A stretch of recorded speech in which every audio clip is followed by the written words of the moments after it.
Hey Frontline fans, welcome back to Comic Frontline, and fans, you're back with me, Mike Spider Slayer, getting ready to do that all-important comic book review so you, the fans, can make a decision on what comics to buy.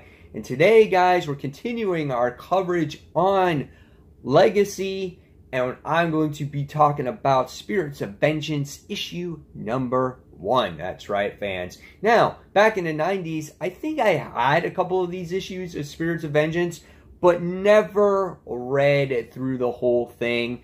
And to tell you the truth, I've never been a huge fan of Ghost Rider and like supernatural stuff in the Marvel Universe. I always thought they looked cool, but when I was reading it, I was like, yeah, I don't know, it's not my thing. And that's why I've never been a fan of Doctor Strange and stuff like that. So I decided to give this one a try, and since it is a mini-series, I'm probably going to read through the whole thing anyway.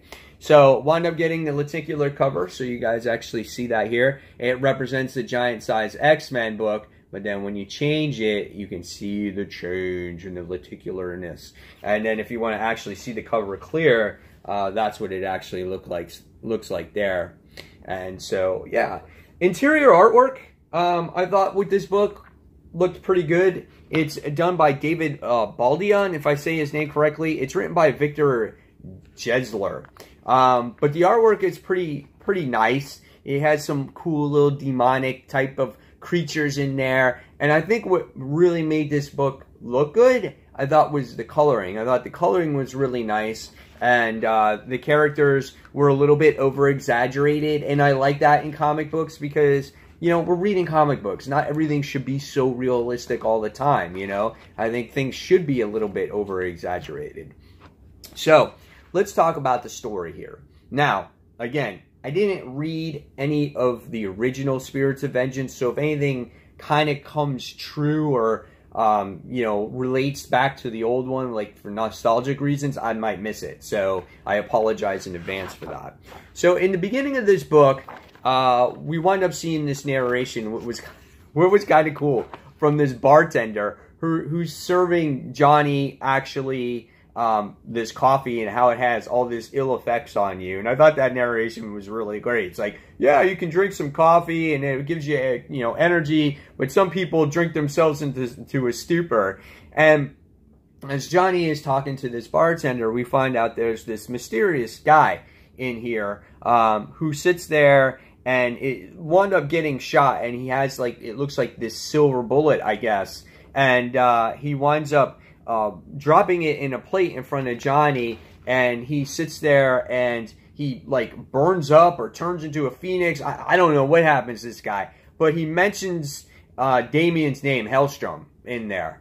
So right away it tips off Johnny.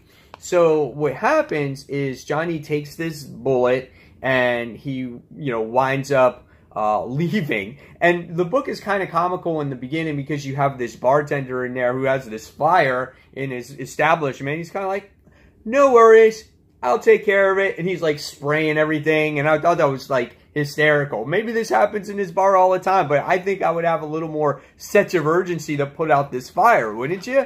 So I thought it was kind of funny. But when Johnny winds up leaving, we wind up seeing that there's these demonic type of like sheriff or police, and they start doing this fight and this battle. And so we wind up getting to see a little bit of Ghost Rider in here. We get to see a little bit of demonic battling, which I thought was cool. It had some pretty good action in there. And Ghost Rider, the way he's drawn, he's kind of like, it's almost like anime-ish in a way. It's kind of like he's real skinny, lengthy, got a little, you know, stronger upper body, but you don't really see too much real detail of his face yet. And so, as the issue progresses, we wind up seeing that he drops off this bullet to Damien. And so they wind up talking about it, and Damien sits there and says, you're not just going to drop this off on my lap and you're going to just go your way. No, we're going to solve this case together. We're going to figure out things together. And this is when I realized, oh, this book is kind of like more of a mystery book, or like what's going on here. So they come across this big, fat, gigantic, like Jabba the Hutt dude by the name of Curtis. I don't know who this guy is, but they go to him for some type of advice. Then it looks like we see some of our antagonists in this book how they represent that the silver is missing. So is that the bullet, that we're talking about, that silver bullet that's missing in here? If you want to put any of these, my questions in the comments below and answer them, go ahead. Because I need to get more knowledgeable on here. Then there are some other, they go to this like restaurant or whatnot, and there's these other people that are in this restaurant, and I feel that there's something changing, something frightful is coming around.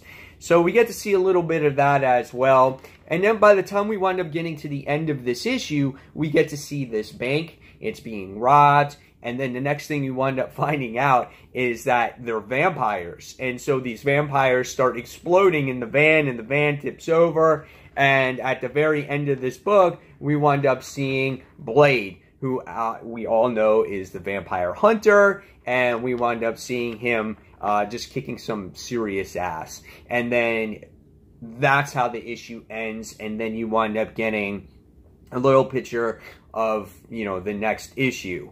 At the very end of this book, what I like about these legacy books is that they give you a little tidbit history of the characters in the book. So you wind up learning about Johnny Blaze, you wind up learning about Blade, Damien, and then Satana as well, which she didn't make her appearance at all in this book yet. So I'm interested to learn more about her as well.